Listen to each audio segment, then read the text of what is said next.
Take के paper को देखते हुए हमने आपके लिए पिछले सालों के पेपर की सीरीज को स्टार्ट किया, क्योंकि पिछले साल के पेपर से ढेर सारे क्वेश्चन रिपीट करके आपके नेक्स्ट एग्जाम में पूछे जाते हैं। इसलिए सबसे पहले आपको पिछले साल का पेपर लगाना काफ़ी आवश्यक है। एलपी का पेपर सबसे पहले आपका स्टार्ट होने वाला, जो कि आपका स्टार्ट हो जाएगा 25 नवंबर से। इसके बाद दिसंबर में देखिए आपका टेक्नीशियन का पेपर लगाएं, तो समय आपके पास बहुत ही कम है। इन अंतिम समय आपको ढेर सारे पेपर लगाने हैं और जो टॉपिक आपको नहीं तैयार है उस पर आपको विशेष तौर पर ध्यान देना है। ये हमारा एलपी एंड टेक सीरीज का 12वां वीडियो है। इसके पहले हमने आपको इसी प्रकार के 11 वीडियो कराए हैं, जिन्हें आप लोग प्लेलिस्ट में जाकर के वहाँ पर से देख लीजिएगा। तो चलिए स्टार्ट करते हैं हम लोग पहले क्वेश्चन से। आज का देखिए पहला क्वेश्चन है, खाने का नमक NaCl किससे बना होता है, ये आपको बताना है। तो चलिए सबसे पहले एक बार आप लोग प्रयास करिए। देखिए साल्ट कैसे बनता है, जब एसिड की बेस के साथ में रिएक्शन कराते हैं तो साल्ट और वाटर बनता है। तो यहाँ पर हम लोग एसिड प्रयोग करेंगे HCl और बेस प्रयोग करेंगे NaOH। इन दोनों की जब रिएक्शन कराते हैं तो NaCl मतलब कि खाने का नमक और साथ में आपका वाटर बनता है। यहाँ पर HCl प्रयोग किया गया है, ये आपका स्ट्रॉन्ग एसिड होता है, याद रखिएगा आप लोग। और जहाँ पर NaOH प्रयोग किया गया है, ये आपका स्ट्रॉन्ग बेस में आता है। हम आपके लिए देखिए स्ट्रॉन्ग एसिड की और स्ट्रॉन्ग बेस की, वीक एसिड और वीक बेस की लिस्ट आपके सामने लगा दे रहे हैं। इसे आप लोग एक बार दिमाग में रखिएगा। इससे आपके एग्जाम में, डायरेक्ट एग्जाम में क्वेश्चन पूछे जाते हैं कि इन 4 ऑप्शनों में से कौन सा कमजोर अम्ल है, कौन सा स्ट्रॉन्ग एसिड है, कौन सा स्ट्रॉन्ग बेस है और कौन सा वीक बेस है। तो इनको आपको एक बार नोट डाउन कर लेना है, एग्जाम में आपको क्वेश्चन गलत करके नहीं आना है। जब देखिए स्ट्रॉन्ग एसिड की स्ट्रॉन्ग बेस के साथ में रिएक्शन होती है, जो सॉल्ट का नेचर निकल के आता है, तो न्यूट्रल आपका सॉल्ट बनता है ये। तो यहाँ पर सही ऑप्शन होगा, एक मजबूत अम्ल की एक मजबूत क्षार के साथ में क्रिया कराई गई है, तब ये खाने का नमक NaCl या फिर सोडियम क्लोराइड आपका बना है। तो NaCl को कई नामों से जाना जाता है। तो NaCl को हम लोग कॉमन सॉल्ट भी कहते हैं, ठीक है। ये खाने के नमक को हम लोग कॉमन सॉल्ट के नाम से भी जानते हैं। इसे सी सॉल्ट भी कहते हैं, क्योंकि समुद्र से आपका निकलता है। इसे रॉक सॉल्ट भी कहते हैं, ठीक है, और इसे टेबल सॉल्ट भी कहते हैं। तो इन सारे नामों को आपको दिमाग में रखना है, कहीं भी एग्जाम में क्वेश्चन बन सकता है। तो सही ऑप्शन कौन सा होगा, लास्ट। देखिए नेक्स्ट हमारा दूसरा क्वेश्चन है, यहाँ पर पूछा जा रहा है, नाइट्रोजन के निम्न ऑक्साइड में से किसको लाफिंग गैस के रूप में जाना जाता है। ये क्वेश्चन कई बार आपके एग्जाम में पूछा गया है और इसमें गलतियाँ आपसे होती हैं। तो लाफिंग गैस के रूप में नाइट्रोजन का जो ऑक्साइड है वो होता है N2O, याद रखिएगा। बहुत लोग NO2 सही करके चले जाते हैं, इसका नाम होता है नाइट्रस ऑक्साइड, ठीक है। नाइट्रस ऑक्साइड जो होता है, इसका प्रयोग हम लोग लाफिंग गैस के रूप में करते हैं। तो सही होगा ऑप्शन नंबर चौथा। इसे सूंघने पर हंसी आती है, तो इसका प्रयोग हम लोग कहाँ कहाँ पर करते हैं, सर्जरी में करते हैं, दांत को उखाड़ने में, बेहोश करने में, या फिर शून्य करने में हम लोग इस लाफिंग गैस N2O या फिर नाइट्रस ऑक्साइड का प्रयोग करते हैं। और N2O जो आपकी आती है, ये आपकी ग्रीन हाउस गैसेज में भी आपकी आती है, याद रखिएगा। N2O नाइट्रस ऑक्साइड आपकी ग्रीन हाउस गैसों में भी आती है। और इसकी खोज किसने की थी, कई बार आपके एग्जाम में क्वेश्चन पूछा गया है। तो इसकी खोज प्रिस्टले नामक वैज्ञानिक ने की थी, ये भी आपको दिमाग में बात रखनी है। तो सही होगा ऑप्शन नंबर चौथा। अब देखिए नेक्स्ट हमारा तीसरा क्वेश्चन है, एक गेंद है जो ऊपर की ओर फेंकी जाती है और जब 80 मीटर की ऊंचाई पर ये पहुंच जाती है और फिर अपनी मूल स्थिति में लौट आती है, तो गति के 7वें सेकेंड के बाद विस्थापन का परिणाम आपको निकालना है। मतलब वस्तु को नीचे से ऊपर की ओर फेंका गया है और 80 मीटर जब यहाँ पर पहुँच जाती है, तो आपको मालूम है 80 मीटर जब पहुँचेगी तो फिर नीचे की ओर आएगी, तो इसका अंतिम वेग जो हो जाएगा वो 0 हो जाएगा।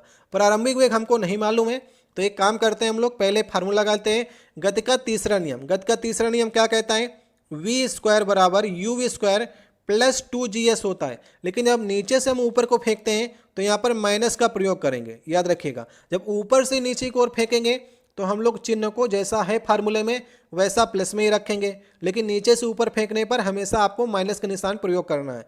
तो अंतिम वेग तो यहाँ पर 0 हो गया ऊपर पहुँचने पर, क्योंकि वहीं से तो नीचे आएगी।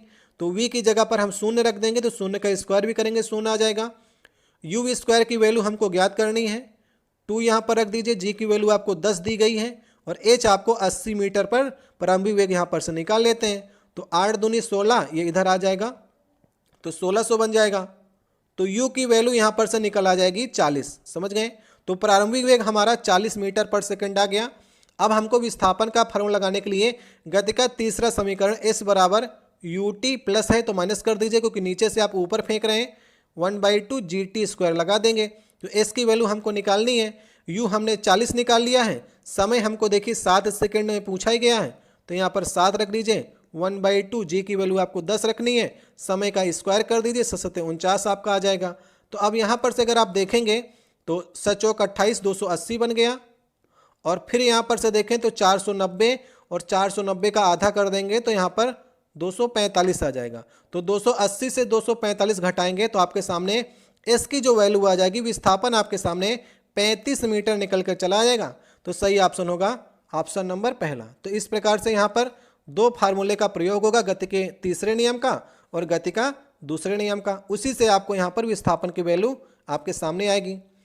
अब देखिए नेक्स्ट हमारा चौथा क्वेश्चन है। यहाँ पर आपसे पूछा जा रहा है किस परमाणु संख्या वाला एक तत्व जो है उसका ऑक्साइड क्षारीय होगा, ये आपको बताना है। तो देखिए हमने आपको याद कराया था कि जो धातुओं के ऑक्साइड होते हैं उनका नेचर क्या होता है, क्षारीय होता है। और अधातुओं के ऑक्साइड का नेचर कैसा होता है, वो आपका अम्लीय होता है। तो यहाँ पर सीधे सीधे आप लोग ये पहचान लीजिए कि इन 4 आपके परमाणु क्रमांकों में इसमें से धातु कौन है, जो धातु होगा उसी का ऑक्साइड क्षारीय होगा। तो यहाँ पर देखिए 20 लिखा गया, तो 20 किसका परमाणु क्रमांक होता है, तो कैल्शियम का 20 होता है। और 7 किसका होता है, नाइट्रोजन का होता है। 6 होता है कार्बन का और 17 होता है क्लोरीन का। तो नाइट्रोजन, कार्बन और क्लोरीन जो हो गई ये आपकी अधातुएं हो गई। और अधातुओं के ऑक्साइड तो अम्लीय होते हैं। और सिर्फ यहाँ पर एक आपको धातु मिल रही है जो कि कैल्शियम है। तो कैल्शियम का ऑक्साइड जो होगा वो क्षारीय प्रकृति का होगा। ये हमने पिछले वाले वीडियो में आपको याद कराया था। इसमें एक अलग प्रकार से आपका क्वेश्चन पूछा गया है, तो ऑप्शन नंबर पहला इसका सही होगा। अब देखिए नेक्स्ट क्वेश्चन है, किसी गोलाकार दर्पण की परावर्तक सतह के व्यास को क्या कहा जाता है। अब मान लीजिए कि ये आपका दर्पण हो गया, ये ठीक है, ये दर्पण हमने बना लिया, ये हमारा मुख्य अक्ष हो गया, ये पोल हो गया आपका।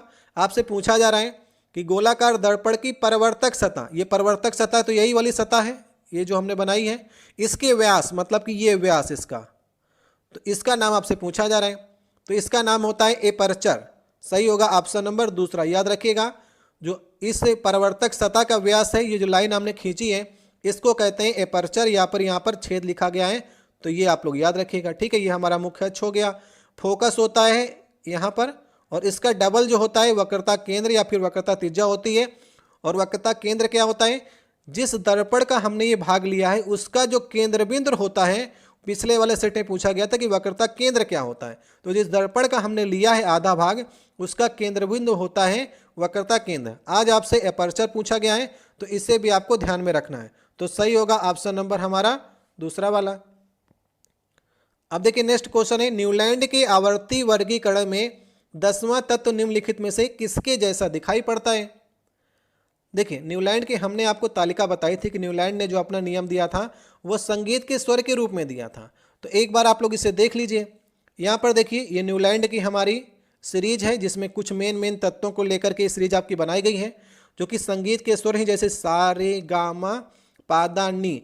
तो जैसे 7वें के बाद में 8वां तत्व आ जाता है तो उसके गुण और पहले गुण जो होते हैं वो समान हो जाते हैं। तो हाइड्रोजन के, फ्लोरीन के और क्लोरीन के, इनके गुण आपस में समान होंगे। तो 8वें तत्व के गुण जो होते हैं वो पहले के समान होते हैं, याद रखिएगा।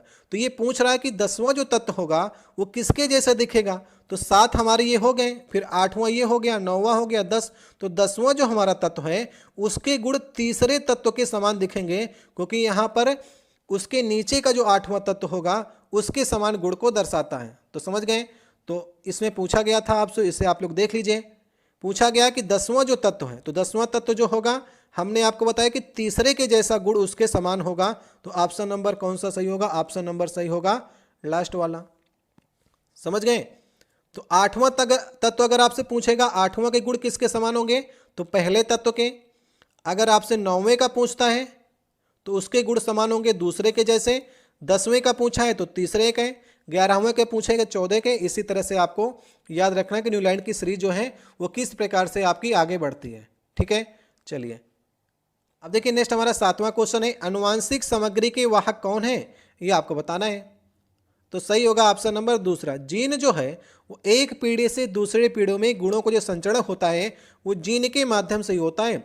तो सही होगा ऑप्शन नंबर दूसरा। याद रखिएगा, अगर आपके एग्जाम में पूछता है कि जीन नामक शब्द का प्रतिपादन किसने किया था, तो जॉनसन आप लोग नाम याद रखिएगा। ठीक है, जॉनसन नामक वैज्ञानिक ने जीन नामक शब्द का प्रतिपादन किया था। अगर जेनेटिक्स पूछता है अनुवांशिकी नामक शब्द का प्रयोग सबसे पहले किसने किया था, तो बेटसन ने किया था। बेटसन ने अनुवांशिकी का शब्द दिया था और जीन नामक शब्द जॉनसन ने दिया था। और फादर ऑफ जेनेटिक्स किसे कहा जाता है, फादर ऑफ जेनेटिक्स कहा जाता है मेंडल को। ये भी कई बार आपके एग्जाम में क्वेश्चन पूछा गया है। ठीक है, तो एक क्वेश्चन से कम आपको 3 से 4 क्वेश्चन तैयार करके चलने हैं। अब देखिए नेक्स्ट हमारा 8वां क्वेश्चन है, किसी संकुचित स्प्रिंग में समान लंबाई के स्प्रिंग से अधिक ऊर्जा होती है क्योंकि स्प्रिंग संकुचित होने के कारण निम्न से क्या होता है। जैसे ही हमारी स्प्रिंग हो गई इस प्रकार से टंगी हुई है, ठीक है, तो अगर आप इसे संकुचित कर दें मतलब कि दबा रहे हैं, तो दबाएंगे तो फिर से इसमें विस्तार होगा और अब की बार जो है वो इससे और बढ़ करके स्प्रिंग जो है वो और लंबी हो जाएगी। तो संकुचित मतलब आप कंप्रेस कर रहे हैं ना, जब आपने कंप्रेस किया तो उसमें कौन सी ऊर्जा आ गई, पोटेंशियल एनर्जी आ जाएगी। और जैसे आप छोड़ देंगे तो स्प्रिंग जो है उसमें गतिज ऊर्जा आ जाएगी। तो स्प्रिंग को संकुचित करने पर उसमें जो होती है वो आपकी स्थित ऊर्जा पोटेंशियल एनर्जी आ जाती है। तो ऑप्शन नंबर कौन सा सही होगा, ऑप्शन नंबर दूसरा सही हो जाएगा। आपके एग्जाम में देखिए पोटेंशियल एनर्जी से कई आपके एग्जाम्पल पूछे जाते हैं, जैसे कि उठाया गया हथौड़ा। अगर आपने हथौड़ा उठा करके रखा है तो इसमें भी आपकी पोटेंशियल एनर्जी होगी। जैसे ही आप उसे छोड़ेंगे तो काइनेटिक एनर्जी में चेंज हो जाएगी। जैसे बांध का पानी जो होता है उसमें भी आपकी पोटेंशियल एनर्जी होती है, क्योंकि वो आपका एक बांध के अंदर होता है। जैसे आप उसके गेट को खोल देंगे तो पानी बहुत तेज़ी से आगे बढ़ता है, तो पोटेंशियल एनर्जी काइनेटिक एनर्जी में चेंज हो जाती है। इस प्रकार के आपको एग्जाम्पल याद करके चलने हैं। अब देखिए नेक्स्ट क्वेश्चन है, निम्नलिखित तत्वों में से किसमें कुल आपके 3 कोष और बाहरी कक्षा में 8 इलेक्ट्रॉन हैं, ये आपको बताना है। देखिए 8 इलेक्ट्रॉन दे दिया तो ये तो सिंपल बना दिया, बाहरी कक्षा में 8 इलेक्ट्रॉन है, इसका मतलब ये हो गया कि तत्व तो आपका जो होगा वो नोबल गैसों में आएगा। तो पहचान लीजिए कि नोबल गैस इसमें से कौन सी है। नोबल गैस एक ही रखा है, अगर 2-3 रख देता तो फिर आप कंफ्यूज हो जाते हैं। तो 3 कोष हैं मतलब कि आर्गन ही आपकी पहुंच गई। आर्गन हमारा, आर्गन का परमाणु क्रमांक कितना होता है, 18 होता है। अगर आप इसका इलेक्ट्रॉनिक विन्यास करेंगे तो 2, 8 और 8 मतलब कि पहले कोष में 2, दूसरे कोष में 8 और तीसरे कोष में आपके 8 होंगे, तो 3 आपके कोष हो गए और बाहरी कोष में 8 इलेक्ट्रॉन है, इसलिए आपका नोबल गैसों में आती है। और यहाँ पर अगर हम सल्फर की बात करेंगे तो सल्फर का भी देख लीजिए, सल्फर क्या होता है, सल्फर का परमाणु क्रमांक 16 होता है। अगर इसका इलेक्ट्रॉनिक विन्यास करेंगे 2, 8, 6 बनेगा। इसके बाह्यतम कोष में 6 इलेक्ट्रॉन होंगे। उसी प्रकार से यहाँ पर लिखा गया है पी का परमाणु क्रमांक होता है 15, ये आपका फास्फोरस है। अगर आप इसका इलेक्ट्रॉनिक विन्यास करेंगे तो क्या बनेगा, 2, 8, 5, तो इसके बाह्य कोष में 5 इलेक्ट्रॉन होंगे। 3 कोष तो इनमें भी है, लेकिन इलेक्ट्रॉन जो होंगे हमने आपको बता दिया कि 8 है, तो इसका मतलब आप डायरेक्ट नोबल गैसों के ऊपर जाइए। यहीं पर देखिए एल्युमिनियम लिखा गया है, तो इसका परमाणु क्रमांक 13 होता है एल्युमिनियम का। अगर आप इलेक्ट्रॉनिक विन्यास करेंगे तो 2, 8 और 3, तो आखिरी कक्षा में 3 मिलेंगे। तो सारे आपको कम से कम 1 से लेकर के 40 तक तत्वों के नाम आपको याद होने चाहिए और उनके परमाणु क्रमांक भी आपके ध्यान में होने चाहिए, अगर आप सारे क्वेश्चन को सही करना चाहते हैं तो। अब देखिए नेक्स्ट क्वेश्चन है, पूछा जा रहा है, पुर्तगालियों के द्वारा वर्ष 1962 में इंग्लैंड के राजा चार्ल्स द्वितीय को पुर्तगाल के राजा की बहन से शादी करने पर दहेज के रूप में किस भारतीय शहर को उपहार के रूप में दिया गया था, ये आपको बताना है। तो 1662 में राजा चार्ल्स द्वितीय की शादी हुई थी, याद रखिएगा। पुर्तगाल के राजा की बहन जिनका नाम क्या था, कैथरीन, नाम याद रखिएगा, एग्जाम में पूछ लेता है, Catherine of Braganza, Catherine of Braganza के साथ में इनकी शादी हुई थी, जिसमें चार्ल्स द्वितीय को पुर्तगालियों ने 1662 में मुंबई शहर को दिया था दहेज के रूप में, याद रखिएगा। सही ऑप्शन होगा लास्ट वाला ऑप्शन, ठीक है। तो 1662 में चार्ल्स द्वितीय को मिल गया मुंबई दहेज में शादी के रूप में, जब कैथरीन ऑफ ब्रिगेंजा से शादी हुई। फिर चार्ल्स द्वितीय ने क्या किया कि 1668 में ईस्ट इंडिया कंपनी को 10 पाउंड के वार्षिक किराया पर जो है मुंबई को दे दिया ईस्ट इंडिया कंपनी को और 10 पाउंड के वार्षिक किराया अपने पास रखने लगा चार्ल्स दोती। ठीक है, तो इसके बाद 1669 से लेकर के 1677 तक ईस्ट इंडिया कंपनी ने क्या किया, गेराल्ड ओंगियर, ये नाम आप लोग याद रखिएगा, कई बार पूछा गया है कि मुंबई को बसाने वाला कौन अंग्रेज था। तो गेराल्ड ओंगियर ने 1669 से लेकर के 1677 तक मुंबई शहर को बनाया, क्योंकि मुंबई एक आपका टापू था। तो टापू को बनाने का काम जो किया वो गेराल्ड ओंगियर ने किया था, मुंबई को बसाने का काम किया। तो 1662 में चार्ल्स दोती को मिला। उसके बाद 1668 में इन्होंने ईस्ट इंडिया कंपनी को 10 पाउंड के वार्षिक किराए पर दे दिया। इसके बाद गेराल्ड ओंगियर ने इसे लगभग 8 सालों तक इसमें जो भी कमियां थी टापू में सब कुछ सुविधाएं उपलब्ध कराई और मुंबई को एक मुंबई शहर बना दिया। इस प्रकार से आपको क्वेश्चन जो है वो तैयार करके चलने हैं। अब देखिए नेक्स्ट क्वेश्चन है, एक तत्व है जिसका परमाणु भार आपको W दिया गया है और परमाणु संख्या आपको N दी गई है, तो प्रोटॉनों की संख्या क्या होगी ये आपको बताना है। तो ये तो आसान सा क्वेश्चन हो गया, जो प्रोटॉनों की संख्या होती है वही तो आपका परमाणु क्रमांक होता है, और या फिर जो परमाणु क्रमांक होता है वही प्रोटॉनों की संख्या होती है। तो N जो होगा वही आपकी प्रोटॉनों की संख्या होगी। सही होगा ऑप्शन नंबर हमारा पहला वाला, समझ गए। अगर आपसे यहाँ पर न्यूट्रॉनों की संख्या पूछता तो न्यूट्रॉनों की संख्या W-N होती, जो लास्ट वाले ऑप्शन में लिखा गया है ना, ये न्यूट्रॉनों की संख्या हो गई। परमाणु भार से परमाणु क्रमांक को घटा देंगे तो ये आपके न्यूट्रॉनों की संख्या हो गई। और आपसे पूछा गया था प्रोटॉनों की संख्या, तो परमाणु क्रमांक ही होती है, तो N दिया गया था, N सही कर दीजिए। अब देखिए नेक्स्ट हमारा 12 नंबर क्वेश्चन है। इसमें आपसे पूछा जा रहा है, अखिल भारतीय तकनीकी शिक्षा परिषद, जिसे हम लोग शॉर्ट में AICTE कहते हैं, इसके वर्तमान में अध्यक्ष कौन है ये आपको बताना है। तो ये तो पुराना पेपर हो गया, इसमें आपका पुराना डाटा है।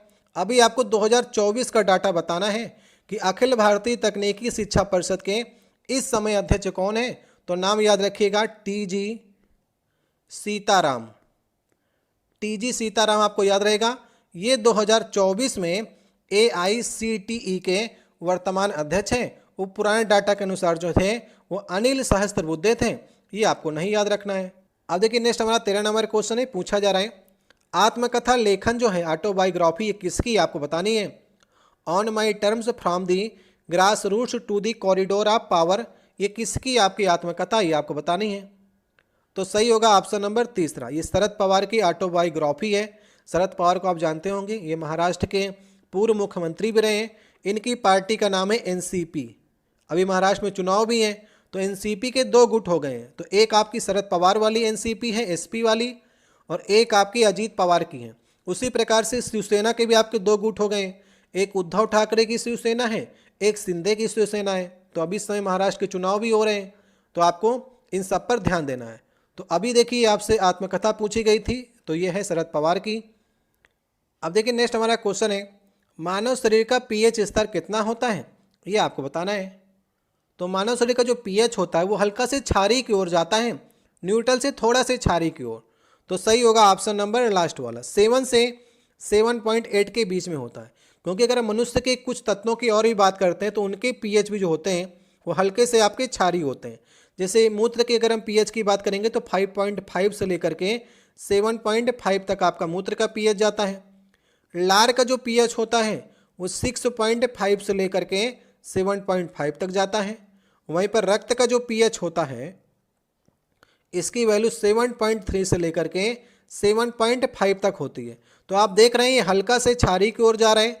जब मूत्र भी जा रहा है, लार भी जा रहा है, रक्त भी जा रहा है, तो मनुष्य के शरीर का pH स्तर भी हल्का से क्षारीय की ओर जाता है। सही होगा ऑप्शन नंबर लास्ट वाला।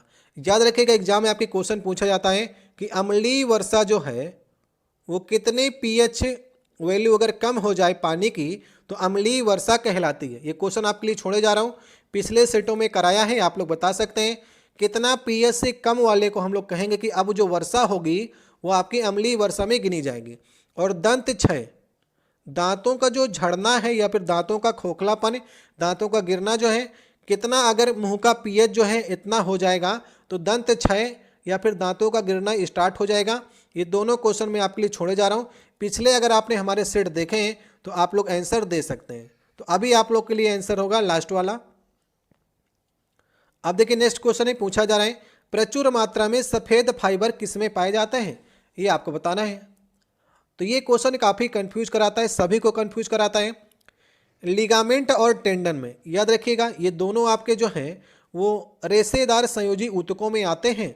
अगर हम लिगामेंट की बात करेंगे तो लिगामेंट जो होता है आपका वो हड्डी को हड्डी से जोड़ने का काम करता है। ठीक है, हमारे शरीर में हड्डी को हड्डी से जोड़ने का जो काम करता है वो लिगामेंट करता है। और इसमें जो फाइबर पाए जाते हैं वो पीले फाइबर पाए जाते हैं, पीले संयोजी फाइबर पाए जाते हैं। तो पीले फाइबर पूछेगा तो आपको स्नायु या फिर लिगामेंट सही करना है। यदि आपसे पूछता है कि सफ़ेद फाइबर, जो कि आपके क्वेश्चन में पूछा गया है, तब आपको टेंडन या फिर सिरा सही करना है। इसमें आपके सफ़ेद फाइबर पाए जाते हैं। समझ गए? तो ऑप्शन नंबर तीसरा सही होगा। ये क्या काम करता है? ये पेशियों को पेशियों से जोड़ने का काम करता है या फिर पेशियों को हड्डियों के साथ में जोड़ने का काम जो होता है वो आपका टेंडन का होता है। ये क्वेश्चन भी आपके एग्जाम में पूछा गया है। हड्डी से हड्डी जोड़ेगा लिगामेंट, और टेंडन किसको किसको जोड़ता है? पेशियों को हड्डियों से जोड़ता है। इस तरह से क्वेश्चन आपके एग्जाम में पूछे गए हैं, तो सही होगा ऑप्शन नंबर तीसरा। अब देखिए नेक्स्ट क्वेश्चन है, निम्नलिखित में से किसका प्रयोग इत्र बनाने के साथ साथ स्वाद एजेंट के रूप में किया जाता है? ये 16 नंबर क्वेश्चन होगा। इसमें देखिए क्वेश्चन जो पूछा जाता है, हमेशा जो क्वेश्चन पूछा जाता है किसका प्रयोग इत्र के रूप में किया जाता है, ये क्वेश्चन बहुत बार आया, लेकिन अब की बार ये जोड़ दिया कि इत्र के साथ साथ में स्वाद एजेंट के रूप में किसका प्रयोग किया जाता है? तो एस्टर का प्रयोग किया जाता है। ऑप्शन नंबर कौन सा सही होगा? पहले वाला। इसका फार्मूला होता है RCOOR। यहाँ पर R जो है ये समूह है, इसकी जगह में आप कुछ भी लगा सकते हैं। तो COO जो होता है वो एस्टर का होता है। और एस्टर किस प्रकार से बनता है ये भी आपके एग्जाम में क्वेश्चन बनता है। अगर आप एसिड की किसी एल्कोहल के साथ में क्रिया करा दे रहे हैं तो बन जाएगा एस्टर, और प्लस आपका वाटर बनता है। ठीक है, एसिड की एल्कोहल के साथ क्रिया कराने पर एस्टर और पानी बनता है। तो ये बात आप लोग ध्यान रखिएगा। इत्र बनाने के प्रयोग करते हैं और साथ में स्वाद एजेंट के रूप में भी इसका काम होता है। ऑप्शन नंबर पहला सही होगा। अब देखिए नेक्स्ट क्वेश्चन है, निम्नलिखित में से किस में काम नहीं किया गया है? इसमें काम नहीं किया गया है। तो अश्विन जो है प्लेटफॉर्म पर खड़ा है, तो खड़ा है तो कोई कार्य नहीं कर रहा है, क्योंकि कार्य का फार्मूला क्या होता है? W बराबर F/S होता है। तो जब विस्थापन ही नहीं होगा तो कार्य भी नहीं होगा, तो पहला ऑप्शन सही होगा। इसमें तो दौड़ रहा है तो विस्थापन तो हो ही रहा है, चल रहा है इसमें विस्थापन हो रहा है, चढ़ रहा है इसमें विस्थापन हो रहा है। और आप लोग एग्जाम्पल याद रखिएगा, अगर आप अपने हाथ में थैला लेकर के खड़े हैं, तो थैला लेकर के खड़े हैं तो आप हिलाते नहीं हैं, तब भी आप कोई कार्य नहीं कर रहे हैं। अगर आप दीवार में कोई धक्का दे रहे हैं तो दीवार हिल नहीं रही है, तो तब भी आप कोई कार्य नहीं कर रहे हैं। अगर कुली जो है, कुली अगर प्लेटफार्म पर अपने सर पर सामान रख करके चल रहा है तब भी कोई कार्य नहीं करेगा, क्योंकि F/S cos थीटा भी होता है, और यहाँ पर cos थीटा अगर 90 हो गया तब भी वर्क 0 हो जाता है। अगर कोई उपग्रह जो है वो एक चक्कर लगा करके फिर से उसी जगह में आ गया तो विस्थापन 0 हो जाएगा, फिर भी कार्य नहीं होगा। तो इस प्रकार से कई जो एग्जाम्पल हैं वो कार्य नहीं हुआ है, उससे आपके एग्जाम में पूछे गए हैं। अब देखिए नेक्स्ट क्वेश्चन है, मान लीजिए कि एक काल्पनिक ग्रह है जिसका द्रव्यमान और त्रिज्या दोनों पृथ्वी के आधे के बराबर हैं। यदि पृथ्वी की सतह पर गुरुत्वाकर्षण के कारण त्वरण g है तो उस ग्रह पर गुरुत्वाकर्षण के कारण त्वरण आपको बताना है। एक क्वेश्चन मैंने आपको पिछले सेट में कराया था, ये क्वेश्चन फिर से रिपीट होकर के आया है, तो फिर से आपके लिए एक बार बता रहे हैं। अब नेक्स्ट वाले सेट में आएगा तो इसे रिपीट नहीं करेंगे। देखिए जी की जो वैल्यू होती है वो डिपेंड करती किस पर? जी तो हमारा सर्वाधिक गुरुत्वाकर्षण नियतांक हो गया, डिपेंड करती है m मतलब कि द्रव्यमान पर और आपकी त्रिज्या पर। ये हो गया, ये फार्मूला जो है वो जी का गुरुत्वीय त्वरण का जो होता है वो डिपेंड करता है। अब ये कह रहा है कि अगर हम द्रव्यमान और त्रिज्या दोनों को आधा कर दें, आधे के बराबर हो जाए, तो द्रव्यमान को भी आधा कर दीजिए, जी सेम रखिए, द्रव्यमान को आधा मतलब कि m/2 कर दिया। r को आधा करेंगे तो r² करना पड़ेगा, मतलब कि अगर r² आप कर रहे हैं तो r/4 हो जाएगा और ये r² आ जाएगा। ठीक है, इससे हम लोग g डैश कर लेते हैं।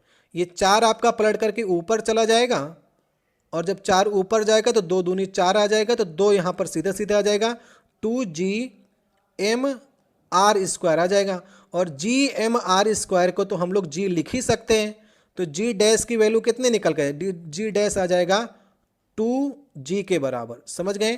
तो मतलब कि अगर आपने द्रव्यमान और त्रिज्या को आधा किया तो इस फार्मूले के अनुसार जो है, जो हमारा काल्पनिक ग्रह है उसका जो g की वैल्यू हो जाएगी वो डबल हो जाएगी। तो सही होगा ऑप्शन नंबर तीसरा। ठीक है, तो यहाँ पर तीसरा ऑप्शन सही होगा। तो इस फार्मूले को आप लोग नोट डाउन कर लीजिएगा। अब यहाँ पर देखिए नेक्स्ट क्वेश्चन है कि मनुष्य में अनैच्छिक क्रियाएं जैसे कि रक्त दबाव, लार, उल्टी, इस पर नियंत्रित करने का कार्य जो होता है वो किसका होता है? तो अनैच्छिक क्रियाएं जो होती हैं, जो हमारी इच्छा पर डिपेंड नहीं करती हैं, रक्त दबाव, रक्तचाप अपने आप चलता है, लार अपने आप बनती है, उल्टी भी, इन सब का नियंत्रण करने का काम जो होता है वो मेडुला का होता है। मेडुला हमारे मस्तिष्क के सबसे पश्च भाग में होता है। तो वही जो है रक्त दबाव हो गया, लार हो गया, उल्टी हो गया, श्वसन की जो आपकी दर होती है, जितनी भी अनैच्छिक क्रियाएं हैं जिन पर आपका नियंत्रण नहीं है, श्वसन की दर हो गई, हृदय की धड़कन हो गई, इन सब पर नियंत्रण जो करता है वो मस्तिष्क का पिछला भाग जो मेडुला होता है यही करता है। सही होगा ऑप्शन नंबर चौथा। समझ गए? यही मेडुला आगे जा करके स्पाइनल कॉर्ड से जुड़ जाता है। तो स्पाइनल कॉर्ड जो होती है, जो हमारी रीढ़ की हड्डी होती है, उसका काम क्या होता है? उसका काम ये होता है कि जो प्रतिवर्ती क्रियाएं होती हैं, जो रिफ्लेक्स एक्शन होते हैं, जैसे आपका खांसना हो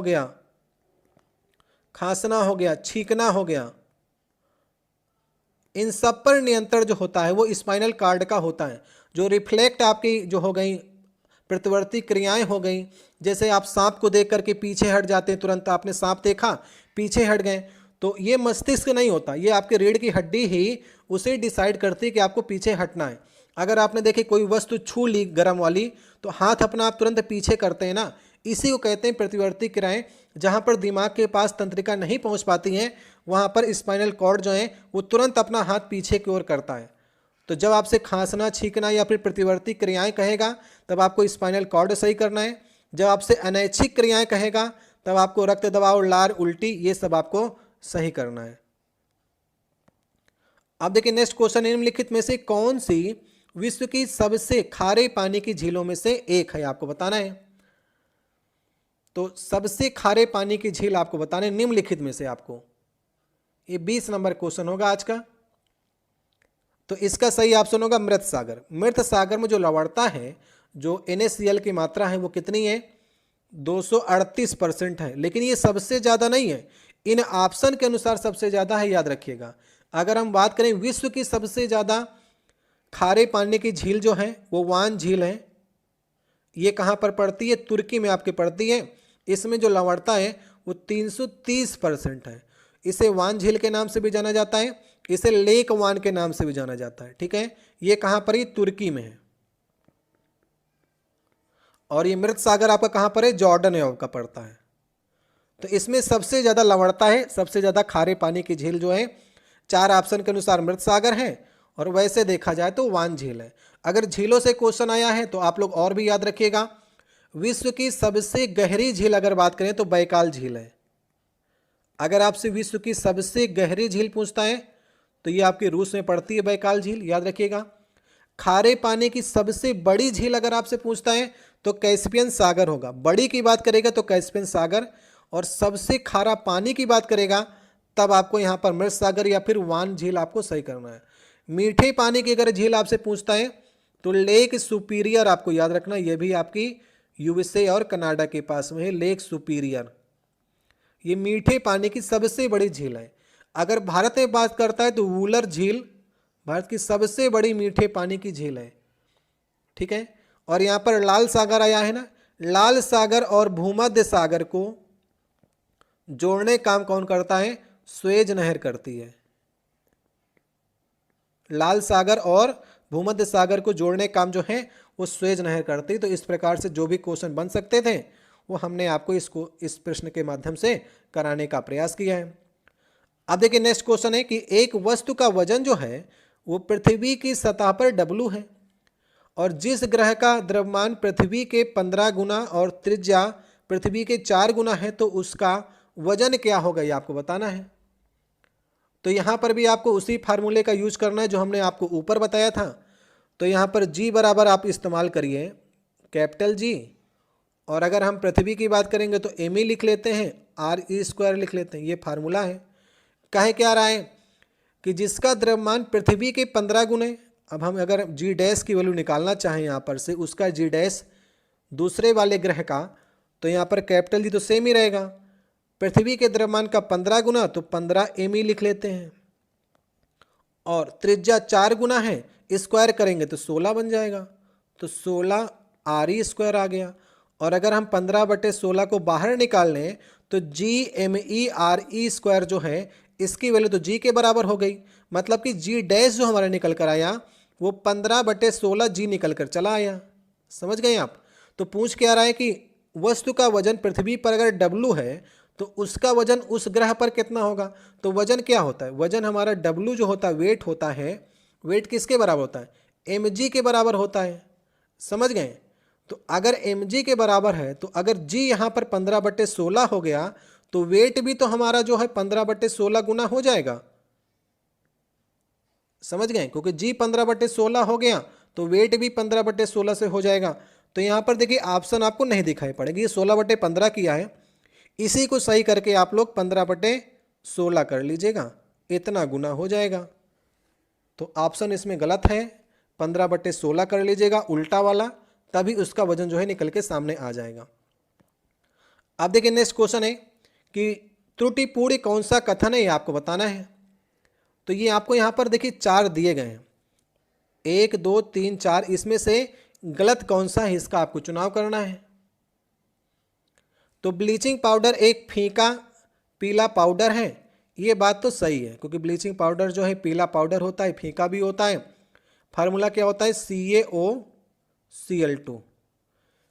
अब यहाँ पर लिखा गया वर्षा जल का पीएच जो है वो 7 के करीब होता है, ये बात भी सही है। वर्षा का जल जो होता है वो आपका उदासीन नेचर का होता है और शुद्ध भी माना जाता है, तो 7 के करीब होता है। अम्ल जल का पीएच जो है 5.6 के करीब होता है, ये बात बिल्कुल सही है, 5.6 के करीब होता है, और इससे कम हो जाएगा तो अम्लीय वर्षा तो गिनी ही जाती है। अभी मैंने आपसे ऊपर एक क्वेश्चन पूछा था, ये 3 तो सही हो गए। त्रुटिपूर्ण कौन सा हो गया, सूखा अमोनिया जो है वो लाल लिटमस पेपर को नीले में चेंज कर देता है, ये त्रुटिपूर्ण है दूसरा वाला। ठीक है, तो ऑप्शन नंबर 2 सही होगा। ये इसलिए सही है क्योंकि यहाँ पर इसने सूखा अमोनियम लिया। जब ड्राई आप लेंगे अमोनियम तो ड्राई अमोनियम जो होते हैं उसके आयन टूटते नहीं है। लिटमस पेपर में जब लिटमस विलियन में इसके आयन टूटेंगे नहीं तो कोई भी रंग में परिवर्तन नहीं होगा। अगर यहीं पर आप इसे गीला ले लेते तो यहाँ पर ये बेस ब्लू कर देती, बेस का काम करती और लिटमस पेपर को ब्लू कर देती। अगर इसकी जगह पर हम सूखे की जगह में अगर गीला या फिर आर्द्र NH3 लेते या जलीय विलयन लेते, सूखा लिख दिया है तो उसमें कोई भी कलर परिवर्तन नहीं होता है।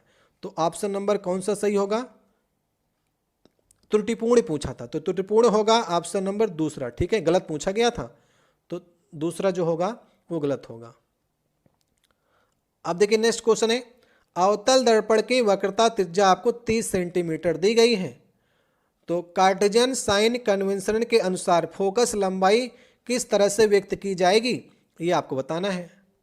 देखिए अवतल दर्पण की अगर आपको वक्रता त्रिज्या दी गई है ना, तो वक्रता त्रिज्या हमने आपको बताया था वक्रता त्रिज्या क्या होती है, C बराबर होता है 2f के होता है। मतलब कि फोकस दूरी का अगर आप डबल कर देंगे तो आपको वक्रता त्रिज्या मिल जाएगी। तो 30 सेंटीमीटर आपको दी गई है, इसका आधा कर देंगे तो फोकस लंबाई मिल जाएगी, मतलब 15। लेकिन 15 कैसी मिलेगी, अवतल दर्पण दिया गया और कार्टेशियन के अनुसार आपसे साइन के अनुसार ही पूछ रहे हैं। तो जो अवतल दर्पण होता है उसकी फोकस दूरी माइनस में होती है, तो सही होगा ऑप्शन नंबर दूसरा। यहीं पर अगर आपसे उत्तल दर्पण पूछता तब वो पॉजिटिव में होती, इसलिए आपसे कंफ्यूज कराया है, और सही होगा ऑप्शन नंबर दूसरा। ठीक है, उत्तल और अवतल आपको ध्यान देना है, बहुत बार एग्जाम में आपसे क्वेश्चन गलत होता है। अब ऐसे कुछ क्वेश्चन यहाँ पर रखे गए हैं जो रिपीटेड क्वेश्चन है और सरल क्वेश्चन है, इन्हें थोड़ा सी जल्दी करने का प्रयास करते हैं हम लोग। यहाँ पर लिखा गया है किसी विद्युत चालक में एक क्रॉस सेक्शन में 2 कूलाम का आवेश 1 सेकंड के लिए प्रवाहित किया जाता है, तो करंट का मान कितना होगा। तो करंट का मान निकालने के लिए हमने आपको बताया था फार्मूला Q बराबर IT का। ये फार्मूला बता चुके हैं, इसलिए बहुत ही जल्दी क्वेश्चन करा रहे हैं। पहले तो मैंने छुड़ाने वाला था, लेकिन कमेंट बॉक्स में कई लोगों ने कहा कि रिपीटेड क्वेश्चन भी कराइए, तो अभी ये रिपीटेड क्वेश्चन है जिन्हें हम जल्दी कराने का प्रयास कर रहे हैं। आवेश आपको दिया गया 2 कूलाम का, 2 रख लीजिए Q की जगह पर।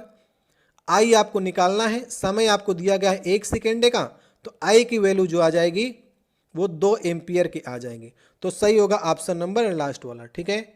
तो ये आपका Q बराबर IT से क्वेश्चन पूछा गया था, तो ये फार्मूला नोट डाउन कर लीजिएगा। अब एक क्वेश्चन और पूछा गया था कि विद्युत प्रवाह की SI इकाई आपको बतानी है। तो करंट की SI इकाई तो कई बार करा चुके हैं, इसलिए इसे जल्दी से आप लोग एम्पियर सही करके आगे बढ़िए कि कुछ क्वेश्चन आपके सरल भी इसी प्रकार से सेटों में पूछे जाते हैं। अब देखिए नेक्स्ट हमारा 26 नंबर क्वेश्चन है, एक फूल के प्रजनन का कौन सा भाग है, ये आपको बताना है। देखिए फूल के 4 भाग आपके होते हैं, बाह्य दलपुंज, दलपुंज, पुमंग और जायंग।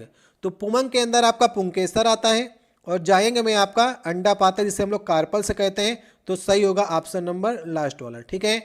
अगर हम बात करेंगे कैलिक्स, जिसे हम लोग इंग्लिश में यहाँ पर लिखा गया है, हिंदी में से कहते हैं बाह्य दलपुंज, और कार्पस आपका अंडप हो गया, तो दोनों नहीं आपका प्रजनन के भाग होते हैं। कैलिक्स और कोरोला लिखा गया है, तो कोरोला मतलब कि दलपुंज हो गया, तो ये अभी आपका प्रजनन में भाग नहीं लेते हैं। कोरोला और पुंकेसर ये भी नहीं लेते हैं, तो पुंकेसर और स्त्री केसर लिख दें, या फिर पुंकेसर और अंडप लिख दें, तो उसी ऑप्शन को आपको सही करना है। तो ऑप्शन नंबर कौन सा सही होगा, लास्ट वाला। अब देखिए नेक्स्ट हमारा 27 नंबर क्वेश्चन है, आज का लास्ट क्वेश्चन होगा, अवतल दर्पण का उपयोग यह नहीं है, ये आपको बताना है। इस प्रकार के मैंने आपको कई क्वेश्चन कराए हैं, ये हमारा 12 नंबर सेट था, और 11 सेट में आपने पहले भी देखा होगा कि हमने आपको उत्तल दर्पण और अवतल दर्पण का प्रयोग बताया हुआ है कि कहाँ कहाँ पर प्रयोग करते हैं, कहाँ पर प्रयोग नहीं करते हैं। तो इसका जवाब आपको कमेंट बॉक्स में छोड़ना है, ये क्वेश्चन मैं आपके लिए छोड़ने जा रहा हूँ। इस सेट में हमने आपको 27 क्वेश्चन कराए हैं, और मेरी आशा है कि इस सेट में अगर आपने 20 क्वेश्चन तक सही करने का प्रयास किया है तो आप एक बढ़िया स्टूडेंट माने जाएंगे। अगर 20 प्लस आपका स्कोर हुआ है तो आप एक्सीलेंट स्टूडेंट की श्रेणी में आएंगे। तो जिनका भी 20 प्लस स्कोर है वे लोग अवश्य कमेंट बॉक्स में बताने का प्रयास करेंगे, इसका आंसर बताइएगा। और 1-2 प्रश्न मैंने बीच में आपसे छोड़े हैं, उन्हें भी आप लोग बता सकते हैं। तो वीडियो अच्छा लगा तो वीडियो को लाइक करिएगा, और वनडे एग्जाम क्लासेस को आप लोग सब्सक्राइब कर लीजिएगा। किसी प्रश्न में आपको डाउट होता है तो कमेंट बॉक्स में आप कह सकते हैं। मिलते हैं आपसे नेक्स्ट वीडियो में, बहुत बहुत धन्यवाद।